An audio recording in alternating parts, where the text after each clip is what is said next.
In this segment on my series on buying a 20 to 35-year-old Mercedes, I want to focus on the challenge of buying a gasoline Mercedes that has sat and not started for a long period of time. This is a 1990 300 SE. It's a W126 chassis.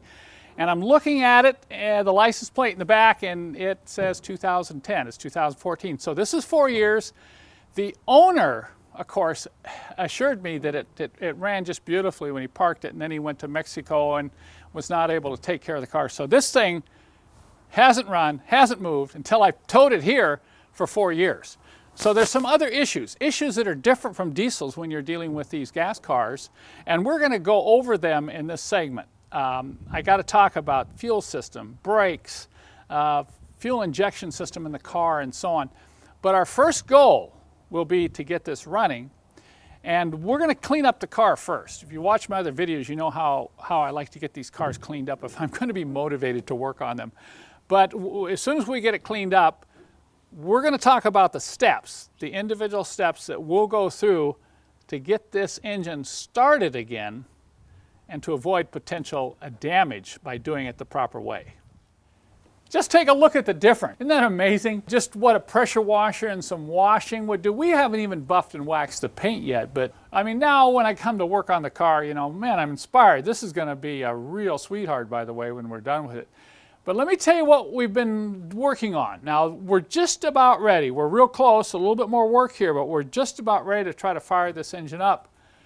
And you might be thinking, well, Kent, why didn't you just try to start it over there where you found it? Well, all I had to do was pull the cap off the fuel tank and smell that gasoline. I said, whoa, there's no way I'm going to try to start that. You don't want to be pumping that old 4-year-old fuel through the engine, even if it could pump through there. And then, you know, adding fuel to the tank is not going to help. So if you run into a situation, first thing you want to do is drain all that old fuel out. And what we did, we got this car back here. We safely jacked it up in the rear, put jack stands. We did this outside for safety.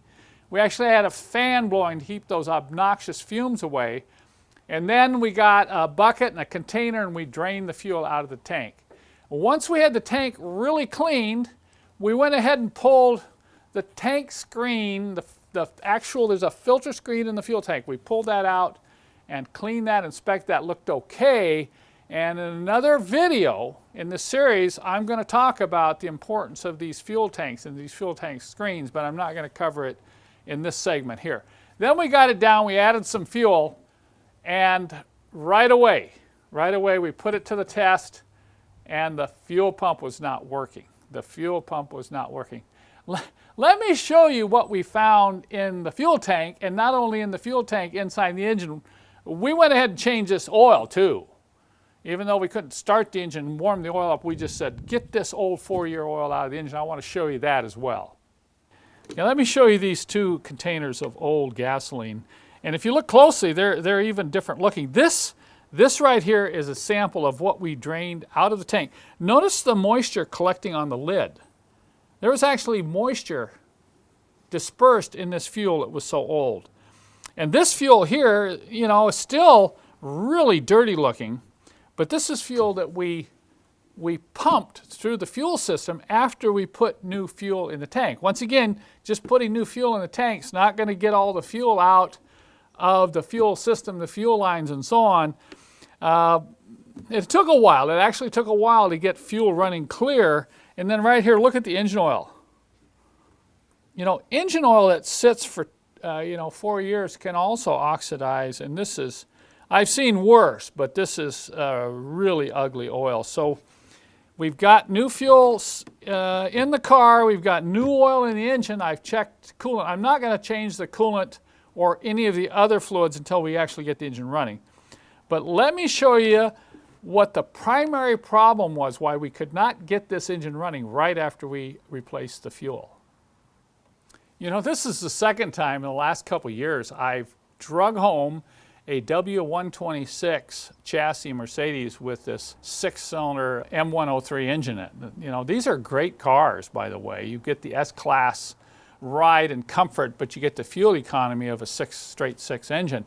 And in both cases, This was the culprit, and usually you can expect the same thing. If the car sat more than about 2-3 years, expect trouble with the fuel pump assembly. I call this the back-end fuel delivery system on these Mercedes. It includes your fuel pump, your fuel filter, your accumulator, and there's also some check valves in here. But you can imagine, we got 4-year-old fuel in here, and it gummed up the pump. I'm sure if I cut this filter apart and showed you what was inside this filter, it wouldn't be very pretty either.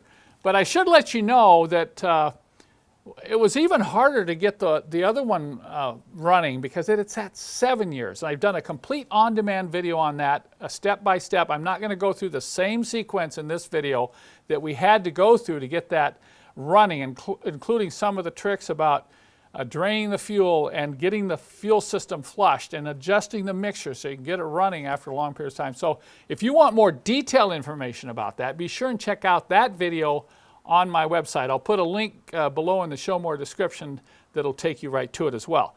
So what we did is, you know, I didn't want to deal with this because I had another assembly from another car and I just bolted it in there. And as soon as I bolted it in there, you know, when we unhooked the fuel line and tried to run the pump and there was nothing, there was some drips. I think the only fuel I was getting out of there was from gravity coming from the tank. But once we got our replacement pump assembly installed, along with a good accumulator and a good filter, I turned the key on with the main line and hooked, and sure enough, just look at the fuel coming out. And we let it run and run and run until we were running clear fuel. Now we've hooked that all back up, okay? We've hooked that all back up. Now it's time to get in the car. Let's put this to the test. I went ahead and installed a new battery, and then we replaced one of the cables because it was heavily corroded. But I'm ready to give it a try. I'm kind of crossing my fingers. You know I've got fuel up to the fuel injection system. Haven't done anything with the ignition system, spark plugs, whatever. So we're going to put the key in here and see what happens. Wow, can you believe that? Has not run in 4 years. It actually sounds pretty good. I've got good oil pressure. Yeah, actually this is quite amazing. Some of these you'll get a lot of varnish buildup in the fuel distributor and you'll have problems with the engine running. This one sounds really good. I'm going to go ahead and run some injection fuel cleaner through the fuel system. But listen to this. Can you believe that? Isn't that amazing? The engine runs, and it runs really quite well. But you know, I'm not ready to just jump in this thing and go driving it. Even taking it for a test drive is fraught with risk. There's other issues. We're talking tires that have sat for 4 years. You have to be really careful about that on these cars. And I see some cracking in these tires. You have brakes. Brakes, calipers can start sticking. You actually overheat the brakes and cause fires with cars that have sat for a long time. So I've got tires, I've got brakes, I want to change the transmission fluid, I want to change the coolant. I'm going to probably start this back up and let it run for another, 15, 20 minutes. I'll probably drive it for a couple hundred miles, and I'm going to change the oil again. But we're just starting out here. A lot of these other issues we're going to have to deal with on this car are going to be covered in other segments in this video series on 1975 to 1995 Mercedes-Benz. So follow along as we bring this one back to its former glory.